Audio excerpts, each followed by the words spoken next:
This past month, the Biden administration repeatedly praised the Arab nation of Qatar for partnering with the U.S. in urgent matters of diplomacy with comments like this. I want to thank our partners in the region, and particularly Qatar. But doesn't the leader of Hamas live in Qatar? Cue Peter Doocy. President Biden said, I want to thank our partners in the region and particularly Qatar. The leader of Hamas lives in Qatar. So why is President Biden thanking them for anything? Oh, geez, Peter. Let's take a step back here. Look at this.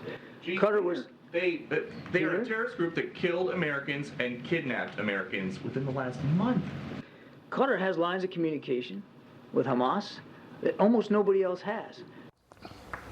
You know, the reaction of former advisor to President Trump, Obama, and Bush on Iran policy, and a man who's actually been sanctioned by both Iran and Russia, the CEO of the Foundation for Defense of Democracies, Mark Dubowitz. Mark, good to see you. Thank you for joining us.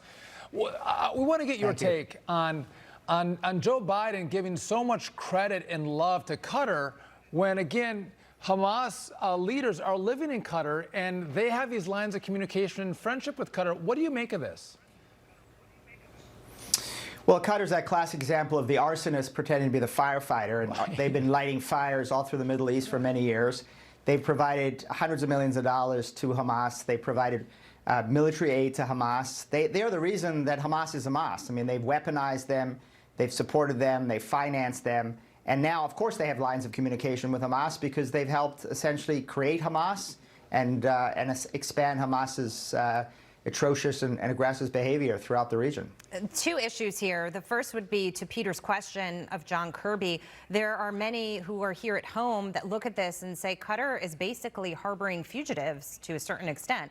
And also, we trusted Qatar with the $6 billion payment for the Iranian hostages.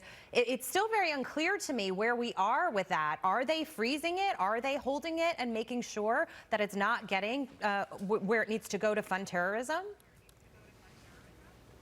Well, it's worse, actually. I mean, Qatar is harboring terrorists who have killed Americans and have taken Americans hostage, right? I mean, the Department of Justice should be right now demanding the extradition of the 3 top leaders of Hamas who make Doha, Qatar, their home, and they should be extradited to the United States, where they should stand trial on conspiring to kill and take hostage Americans. And the $6 billion was literally given to the Iranians, and the administration claims that the Qataris are going to police that money and make sure that Iran only uses it, quote, for humanitarian purposes.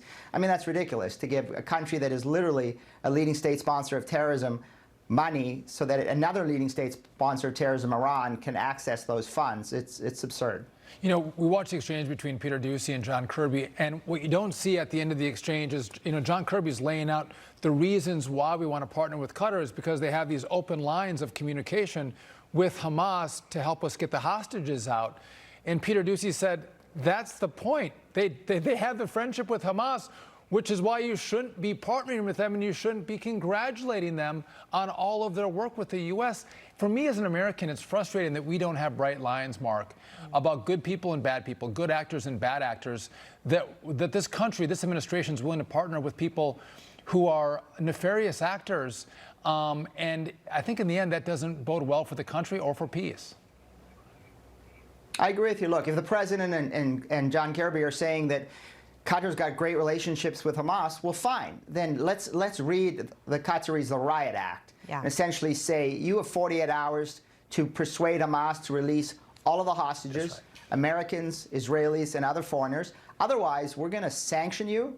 We're going to designate you a state sponsor of terrorism, and we're going to remove this ridiculous classification that the Biden administration has given the Qataris as, quote, a major non-NATO ally. I mean, they are actually designated as a major non-NATO ally when they should be designated as a state sponsor of terrorism. So let them use their leverage, and if they want to really present themselves as a firefighter, go rescue those hostages or pay the consequences. Real quick, to me, when I see this, Mark, I'm thinking to myself, this president is constantly playing both sides of the fence. Even when you step back from the Qatar issue, you also hear him say we stand with Israel, but then he's asking for a pause or essentially a ceasefire right now. That's not what Israel should be doing. Quick thought. No, that's exactly right. Look, I mean, Israel suffered an unbelievable tragedy.